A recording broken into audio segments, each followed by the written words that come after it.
My neighbor keyed my car, stole my packages, and dumped trash on my lawn for months. I tried to handle it quietly, but he kept denying. So we reviewed my front yard camera footage with the police. I closed on my first house in late August. Nothing crazy, just a 3-bedroom ranch on a cul-de-sac in a suburb outside of Columbus, Ohio. The kind of neighborhood where people wave at you when they're getting their mail, and everyone's got one of those little garden flags by the front door. I'd been renting apartments since college, 6 years in a 2-bedroom with a window AC unit that sounded like a helicopter taking off every time it kicked on. And honestly, the whole homeowner thing felt surreal for the first few weeks. I remember standing in my empty living room eating cold pizza off a paper plate thinking, this is actually mine. Just that. Stood there like an idiot for a solid 10 minutes. The pizza was from that place on High Street, the one with the garlic knots that are weirdly good. Not relevant. I just remember the whole moment really clearly. Anyway, the move went smooth. Movers showed up on a Saturday, got everything inside by mid-afternoon. One of the movers dropped a box labeled Kitchen Fragile down the front steps, and I heard something shatter inside. Turned out to be a set of mugs my mom had given me when I graduated. I was annoyed for about 5 seconds and then figured it was a sign I needed new mugs anyway. I spent that Sunday unpacking the kitchen because I figured that was the room I'd need first. My buddy Cole came over and helped me mount the TV. We ordered way too much Chinese food, like an absurd amount enough for 5 people, and watched college football on the floor because I hadn't set up the couch yet. Good day. The neighborhood seemed great at first. The couple across the street, Don and Liz, came over with a plate of brownies my first week. Homemade, still warm. Don was retired, early 60s, seemed like a genuinely nice guy. Former school principal had this easy way of talking to people where you felt like you'd known him for years even though you just met. Liz told me which days were trash pickup and recycling and gave me the whole rundown on the HOA, which was basically non-existent. They collect $150 a year, and all it really covers is the little sign at the entrance to the neighborhood and the common area landscaping. She also told me about the block party they do every 4th of July and how the guy at the end of the street does a fireworks show in his backyard. That's technically illegal, but nobody cares. They were the kind of neighbors you actually want. My next-door neighbor to the left was a woman named Rita, probably mid-50s, kept to herself, but always had a polite nod when we crossed paths. She had a perfect lawn, and these rose bushes along her front walk that looked like they belonged in a magazine. No complaints there. And then there was the neighbor to my right. This guy, I'll call him what my buddy Cole started calling him later on the night shift. His real name doesn't matter, and honestly, I don't even want to type it. He was maybe late 40s, lived alone, drove a dark blue pickup that was always backed into the driveway like he needed to make a fast getaway at any moment. His yard was fine, not as manicured as Rita's, but he mowed it and kept things in order. House was a similar ranch style to mine, maybe a little older. He had one of those satellite dishes on the roof that nobody uses anymore. When I moved in, he was standing in his driveway just watching. Not casually either, arms crossed, feet planted, head tracking the movers like he was counting inventory. Didn't wave, didn't come over, didn't say a single word. One of the movers actually looked at me and kind of gestured toward him like, "What's that guy's deal?" I waved at him. He turned around and went inside. I didn't think much of it. Honestly, some people are private, and some people are just awkward. Whatever. I figured I'd win him over eventually, or at the very least, we'd have the kind of neighbor relationship where you nod at each other once a month. And that's fine. The first incident happened about 2 weeks after I moved in. September 9th. I know the exact date because I took a photo that morning and it's time-stamped. I walked out to my car on a Monday morning heading to work. I'm an insurance claims adjuster, so I drive to different sites most days inspecting damage on homes, vehicles, commercial properties, that kind of thing. And there was a long, deep scratch running along the entire passenger side of my car from the front fender all the way to the rear bumper, like someone took a key or a nail and just dragged it the full length in one steady motion. My car was a 2021 Civic. Nothing fancy, but I'd kept it in really good shape. Waxed it twice a year. Always parked it away from other cars and parking lots. The scratch was deep enough that you could feel it with your fingernail through the clear coat, through the paint, down to the primer in some spots. I was ticked off, but I honestly assumed it was random. Maybe a kid, maybe someone walking by who had a problem with the world. I parked on the street because my garage was still full of boxes I hadn't unpacked yet. Could have been anyone. I got a quote to fix it. $1,400. I put it off because between the down payment, the closing costs, and the 40 other things a new house needs, I had a million expenses already. 2 weeks later, it happened again. September 23rd, different side this time. 2 parallel scratches on the driver's side. Same depth, Same deliberate straight line pattern. Not random scratching. These were controlled even. And went the full length of the car. Another $800 estimate. The body shop guy looked at both sides and said, "Someone doesn't like you, man." That's when I started to wonder, but I still didn't have a suspect. Then the packages started disappearing. I ordered a new doorbell camera. Ironic, I know. I'll get to that. It was supposed to arrive on a Wednesday. Tracking said delivered. No package on the porch. I ordered a replacement set of drill bits from Amazon the next week. Delivered according to the tracking, gone. A pair of work boots I needed for site visits delivered, gone. I filed reports with the carrier each time, but nothing came of it. Over the next couple months, I lost probably 6 or 7 packages total. The value wasn't huge on most of them, maybe $600 altogether, but it was the principle and the pattern. This wasn't random porch pirating. Someone was specifically watching for my deliveries. Then came the dog waste. I don't own a dog. Never have. But starting in maybe mid-October, I'd wake up and find dog waste on my front lawn. Not like an animal wandered through and did its business. This was placed deliberately right in the middle of the lawn where you couldn't miss it. Sometimes near the walkway where you'd step in it if you weren't paying attention. It happened probably 8 or 9 times over a 6-week period. I started getting paranoid. I'd lie in bed at night and hear a noise outside a car door, a branch, anything, and I'd be at the window in 2 seconds. I never saw anything, though. My front porch light didn't illuminate much past the steps, and I still hadn't gotten around to installing the replacement doorbell camera. The first one got stolen, remember? Which is almost funny in hindsight. I bought a cheap motion-activated floodlight and put it above my garage door. $80.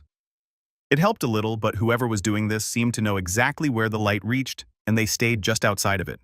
I even started parking my car in different spots on the street, thinking maybe it was a proximity thing. Didn't help. I talked to a couple of my coworkers about it.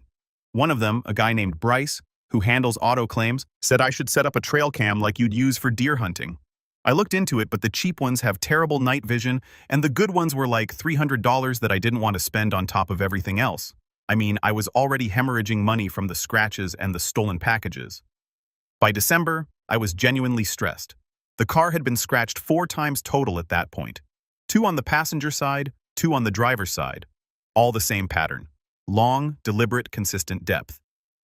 Repair estimates combined were pushing $3,800. I'd had at least 7 packages go missing. And the lawn thing was just gross and weird and felt personal in a way that's hard to describe. I started wondering if I'd somehow offended someone without knowing it. I went over every single interaction I'd had since moving in. I replayed conversations in my head. I couldn't think of a single thing I'd done wrong. I even knocked on the night shift's door one evening to ask if he'd seen anything suspicious in the neighborhood. He opened the door about 6 in, told me he hadn't seen anything, and closed it before I could even finish asking. The whole conversation lasted maybe 4 seconds. I stood on his porch for a moment after the door shut, feeling like an idiot. That was the last time I tried to talk to him. Here's where I need to back up and explain something about how I think. I've been an insurance claims adjuster for 8 years. My entire job is looking at a situation and figuring out what actually happened based on evidence, witness statements, photos, timelines, damage patterns. I do this every single day. And the damage to my car, the consistent depth, the straight lines, the fact that it always happened overnight, that wasn't random vandalism. That was someone who knew exactly where my car was parked and had time to do it carefully. Someone close. Hold on. For those listening, this is me, not the OP. I need to jump in here because this is giving me strong Scooby-Doo energy. You know how the villain is always someone who was standing right there the whole time? Some dude in a rubber mask who could have been caught in episode 1 if anyone had just looked to their left. That's this guy. The night shift is literally standing in his driveway with his arms crossed, watching Jake move in like a cartoon villain, monologuing in his head. All that was missing was a swivel chair and a white cat. And Jake, bless his heart, went and knocked on the dude's door to ask if he'd seen anything. My brother, you ask the wolf if he'd seen any sheep go missing. I can't. In January, I finally had a real conversation with Dawn from across the street. It was a Saturday afternoon, and I was grabbing my mail from my new locking mailbox, by the way, because, yeah, I'd already upgraded that after a piece of mail I was expecting never showed up. Dawn was doing something in his front garden bed, and he saw me and walked over. We talked for a while. Normal stuff at first, how the winter was going, whether the HOA had responded to some pothole complaint, that kind of thing. Then he asked about the scratches on my car because he'd noticed them from across the street. I hadn't really talked to anyone in the neighborhood about everything that was going on, so it all kind of came out at once. I told him about the car, the packages, the dog stuff, the dead grass, everything. I probably talked for 10 straight minutes. He just listened with his arms folded, nodding. Then he got quiet for a second, looked at my house, looked at the night shift's house, and then said something that changed everything. Jake, I've got a Ring camera on my front door. It's been there for 2 years. It points straight across the street at your house and your neighbor's driveway. I've got months of footage saved to the cloud. I swear my heart skipped. I asked if he'd be willing to let me look through it. He said absolutely. Said he and Liz had actually talked about the scratches on my car a few weeks ago and were wondering what was going on. Liz had apparently said she wanted to bring it up, but didn't want to be nosy. Dawn told me to come over after dinner that evening and we'd go through it together. That night, I walked across the street at about 7:30. Liz let me in and Dawn already had his laptop set up at the kitchen table with 2 chairs pulled up. Liz made coffee. The 3 of us sat down and Dawn pulled up the Ring app. His camera had a clear, wide-angle view of my front yard, my driveway, the strip of street where I parked my car. And this is the important part, it also caught about half of the night shift's driveway and his side yard. Dawn's Ring was set to record on motion detection with a pretty wide sensitivity range. So we had a ton of clips. Most of them were cars driving by, deer wandering through at night, Dawn's cat setting off the sensor, but we started filtering for clips between midnight and 5 a.m., specifically ones where there was motion near my property. The first clip we found was from September 14th at 2:47 a.m., and I will never forget watching it for the first time. The night shift walked out of his side door, the one that faces my house, wearing what looked like sweatpants and a dark shirt. He crossed the strip of grass between our properties, maybe 15 feet, and approached my car on the passenger side. He was carrying something in his right hand. It was hard to tell exactly what from the camera angle, but it was small, thin, and pointed. He put his arm out and walked the full length of my car, slowly, deliberate. Then he turned around, walked back across the grass, went inside and shut the door. The whole thing took about 90 seconds. 90 seconds to do $1,400 in damage. I just sat there staring at the screen. My hands were shaking a little, not from anger. Well, partly anger, but mostly from the realization that I'd been right. Someone was targeting me, and it was the guy 10 feet from my bedroom window. Dawn looked at me and said, "Keep going. There's more." The next clip was from September 28th. Same exact pattern. Side door. 3:12 a.m. Crossed to my car, walked the length of it with his arm extended against the driver's side this time. Went back inside like clockwork. Like this was just part of his routine. Wake up, set an alarm or whatever. Walk outside in the dark, scratch the neighbor's car, go back to sleep. We found 11 clips total spanning from September through the end of December. 4 of them showed him scratching my car on different dates, all between 2 and 4 a.m. Each time the same methodical walk alongside the vehicle with his arm extended. 3 clips showed him walking up to my front porch, picking up a package and carrying it back to his house. On one of these, he actually paused under the street light, long enough that you could see the Amazon logo on the box he was holding. And 4 clips. This is the part that still gets me, showed him walking onto my lawn with a plastic bag, crouching down, placing something on the grass and walking back. He was depositing the dog waste by hand from a plastic bag, which means he was collecting it from somewhere, storing it, and then placing it on my property at 3 a.m., like some kind of deranged lawn gnome. Dawn and I sat there for probably 2 hours going through everything. His wife Liz came in at one point and just stood behind us shaking her head. She said she'd always thought something was off about that guy, but figured he was just antisocial. I asked Dawn if he'd let me compile the footage. He said, "Go for it. Okay, stop. Let me break down what's actually going on in this man's brain, because it's genuinely fascinating in a nature documentary about the world's dumbest predator kind of way." The night shift doesn't have a reason to hate Jake. Jake moved in, waved at the guy, minded his own business. But the night shift decided he was going to launch a one-man covert ops campaign against this random dude's property at 3 a.m., using a bag of dog poop as one of his primary weapons.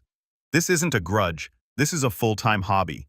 He set alarms for this, he prepped materials, he had a routine, and the whole time he thought he was invisible because nobody had a camera pointed his direction, except somebody did, and it recorded everything in HD. Over the next week, I did what I do best. I built a case. I went through every clip Dawn gave me access to. I screenshot the clearest frames from each incident. I put together a timeline, date, time type of incident, clip reference number. I cross-referenced the footage dates with my own records. The dates of the car scratches matched up exactly with the clips showing him approaching the vehicle. The dates of missing packages lined up with clips of him taking boxes off my porch. Everything matched. I also started documenting the cumulative damage. 4 sets of car scratches, repair estimates totaling $3,800. 7 confirmed stolen packages. Replacement value around $600. The motion-activated floodlight I bought because of him. $120. The doorbell camera he stole that was one of the packages, $180. Cost to have my lawn treated after repeated contamination, $200. Time and stress and lost sleep, honestly priceless. But I didn't include that. Total documented damage, $6,900. But I wasn't done. I wanted to know if there was anything else. I asked Don if I could go through the footage more carefully on my own. He gave me his Ring login so I could access the cloud storage directly. Over the next few days, I went through every single motion-triggered clip from August through January. Everyone. And I found more. There were clips of the night shift standing at the edge of his property line at odd hours, just staring at my house, not doing anything specific, just standing there. There were 2 clips where he appeared to tamper with my mailbox, opening it, looking inside, closing it. I couldn't prove he took mail, but the fact that he was accessing my mailbox at 2:30 a.m. is a federal offense on its own. I also found 3 clips of him doing something to my garden hose, which explained why it had a leak I couldn't figure out. And one clip, this one made me furious, showed him pouring something along the edge of my lawn near the property line. I'd noticed that strip of grass had turned brown and died, and I couldn't figure out why. He was killing my grass on purpose. Revised damage total with the additional incidents, $11,400. That included the lawn damage, mailbox tampering. I had to get a locking mailbox, $80. The garden hose replacement and additional property damage I could now attribute to him based on the footage and timeline. I made a highlight reel. No joke.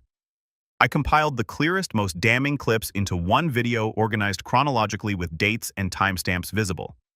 I also created a written incident log that looked exactly like the kind of documentation I put together for insurance claims at work. Because that's literally what this was, a claim, just not one I'd ever processed through my office. Wait, hold the phone. Jake said he made a highlight reel. A highlight reel. This man put together a greatest hits compilation of his neighbor's 3 a.m. crime spree like he was editing a montage for the NFL draft. I'm picturing dramatic music, slow motion replays, maybe a freeze frame with a red circle around the Amazon box, and the incident log formatted like an actual insurance claim. What's next? The night shift getting a claims denial letter in his mailbox. Dear Sir, upon review, your nightly vandalism has been denied coverage due to you being a complete psychopath. Please reference claim number OGAWAY. This is the most insurance adjuster revenge I've ever heard of, and I am absolutely here for it. I took everything to the police. I walked into the station on a Tuesday morning with a USB drive containing the compiled footage, a printed copy of my incident log, printed screenshots of the clearest frames, and the damage estimates from the body shop. The officer at the front desk looked at the stack of papers I put down and said, "This is thorough." Yeah, I hear that a lot at work. They assigned a detective to the case, a woman named Detective Hale, who looked like she'd seen everything twice. I sat with her for about an hour and a half going through the footage clip by clip and walking through my timeline. She took notes on a legal pad. She was shaking her head by the 3rd clip. By the time we got to the dog waste placement clip, specifically, the one where you can see him crouching on my lawn at 3:15 a.m. with a plastic bag, she actually laughed. Not because it was funny, but because of how genuinely bizarre it was. She said she'd been doing this job for 15 years, had dealt with neighbor disputes of every kind imaginable, and had never once seen someone go to this much effort to be this petty over this long of a period. She asked if I had any idea why he was targeting me. I told her I'd never had a single real conversation with the man. I'd waved at him on moving day. I'd knocked on his door once to ask about suspicious activity in the neighborhood. That was literally it. The full extent of our relationship was 1 wave and 4 seconds of him telling me he hadn't seen anything through a 6-inch crack in his door. She said, sometimes neighbors develop fixations on new residents for no rational reason. Sometimes it's a territorial thing. Sometimes it's something going on in their own life that they take out on the nearest target. Sometimes they're just miserable people who want everyone around them to be miserable too. She said the methodical nature of it, the timing, the consistency, the fact that he did it over months without escalating to anything violent, was actually pretty textbook for a certain type of personality. The detective told me that based on the footage they had enough to move forward with criminal charges. The car scratching alone was criminal mischief. The package theft was straight-up larceny. The mailbox tampering was potentially a federal offense. And the pattern of behavior over months showed it wasn't a one-time thing. It was sustained targeted harassment. I also filed a separate report for the mail tampering and forwarded the footage to the Postal Inspector's office. If you didn't know, messing with someone's mail is a federal crime under Title 18 of the U.S. Code. The postal inspectors do not play around. About a week and a half later, the detective called me at work. I was in the middle of inspecting water damage at a commercial property, and I almost didn't answer because I didn't recognize the number. Glad I did. She said they had reviewed everything. The DA had signed off and they were ready to make an arrest. She asked if there was anything else I wanted to add to the file before they moved. I told her no. I'd given her everything. The file was complete. She asked if I wanted to be notified before the arrest happened. I said I'd prefer not to be home when it went down. Didn't want to be standing in my yard watching it happen. Felt like that would make things worse somehow, she understood. They picked him up on a Thursday afternoon around 3 p.m. I was at a site visit about 40 minutes away, but Don was home. Don's always home. Bless that man. And he texted me a play-by-play in real time. 2 officers just pulled up, then a minute later they're at his door, then he's coming out. He looks confused, then they just put him in the back of the car. He didn't look your way once. He's just staring straight ahead. I sat in my car in a parking lot reading those texts, and I honestly didn't feel triumphant or victorious or whatever word you'd expect. I just felt tired and relieved. Mostly relieved. Good. He was charged with criminal mischief, petty larceny, multiple counts, criminal trespass, and harassment. The mailbox situation was referred to the federal postal inspector separately, and as of my last check, that investigation is still pending. The detective told me the DA's office was considering additional charges based on the sustained pattern, but I don't have details on that yet. What I do know is that he was released on bond with conditions that include no contact with me and he can't be on my property, which is funny because I'd never invited him onto my property in the first place. Yo, time out. Can we take a moment to appreciate how Jake handled this from start to finish? Because most people in this situation would have lost it. They would have confronted the guy, gotten in a shouting match, maybe done something stupid that gets them in trouble. Jake didn't do any of that. He did exactly what he does Monday through Friday. He collected evidence, built a file, organized it like a professional, and handed it to the people whose job it is to act on it. The detective called his paperwork thorough. That's the equivalent of a chef complimenting your cooking. The night shift brought a plastic bag of dog poop to a fight with an insurance claims adjuster. Read that sentence again. Final update. It's been a couple weeks since the arrest and things have been quiet, obviously. The night shift is still living next door as far as I know, but I haven't seen him once. His truck is in the driveway most days, but he doesn't come outside when I'm around. The blinds on the side of his house that faces mine are always closed now. It's like living next to a ghost, which honestly is a massive upgrade from living next to a 3 a.m. lawn vandalizing package, stealing car, scratching psycho. My car is getting repaired finally. I'm using the documentation I built to file a civil claim for the damages. And my attorney, a guy I know from processing claims. We've worked opposite sides of a few cases, says the criminal charges make the civil case pretty straightforward. Between the footage, the police report, and the charge sheet, there's not a ton of wiggle room for the night shift to argue he didn't do it. Don and Liz have become actual friends. I go over there for dinner sometimes. Don grills on his back patio, and we sit out there and talk about whatever. He told me that the night shift had actually done some weird stuff before I moved in too. Nothing as bad as what he did to me, but Don had caught him on camera looking into other neighbors' cars and walking through people's yards at night. He just never connected it to anything criminal until my situation made it obvious. Rita, my neighbor on the other side, came over after the arrest and told me she was glad someone finally did something. Apparently, she'd found her flower pots moved around a few times and once found one of her garden tools in a different spot than she left it. She chalked it up to her own memory, but now she's not so sure. I did finally install that doorbell camera and a full 4-camera security system around the house. 2 in front, 2 in back, motion activated night vision cloud storage. I also got the locking mailbox installed and added a smart lock to my front door. Total cost for the security upgrades was about $1,200, but honestly, it's the best money I've ever spent. Not because I think he'll try something again. The no contact order handles that. But because I should have had this stuff from day one. Lesson learned. The one thing I keep thinking about is why. I never did anything to this man. I moved in. I waved.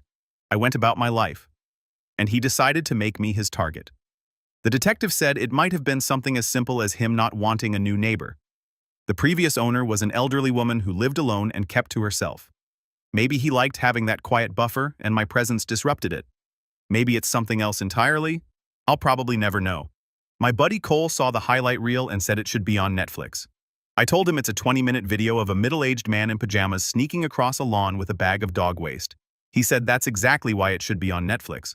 There's a part of me that wonders what the other neighbors on the street think now. I've gotten a few waves and head nods since the arrest, but nobody's brought it up directly. Small town. Well, suburban politeness, I guess. Everyone knows, but nobody says it. As for what's next, I'm waiting on the civil case to move forward and keeping an eye on the federal mail investigation. My attorney says the civil suit should be pretty clean given the evidence. I'm asking for the full $11,400 in documented damages plus legal fees. Whether I'll get all of it, who knows? But the documentation is airtight, and I've got the footage to back every dollar. I guess the moral of the story, if there is one, is that some problems solve themselves if you're patient enough to let the evidence pile up. I could have confronted him at any point. I could have gotten angry, made a scene, escalated it, but I didn't. I let the cameras do the talking and the paperwork do the fighting. And honestly, the highlight reel is pretty solid. Quick update for anyone still following along. The DA's office added an additional charge of criminal damage to property based on the grass-killing footage. My attorney also sent a formal demand letter to the night shift's legal representation for the full $11,400. We're waiting on a response. Don told me the guy's brother came by last weekend to mow the lawn and take out the trash, so I think the night shift is laying very low right now. Can't say I blame him, though. I also can't say I feel bad about it. One thing I didn't mention before, I still have no idea where he was getting the dog waste. He doesn't have a dog. None of the immediate neighbors have dogs. That remains the one unsolved mystery of this whole thing. And honestly, I'm not sure I want the answer. Anyway, if you're in a situation like mine, document everything. Get cameras. Get your neighbors involved. And if your job happens to involve building evidence files for a living, well, sometimes the universe just hands you the right tools for the job.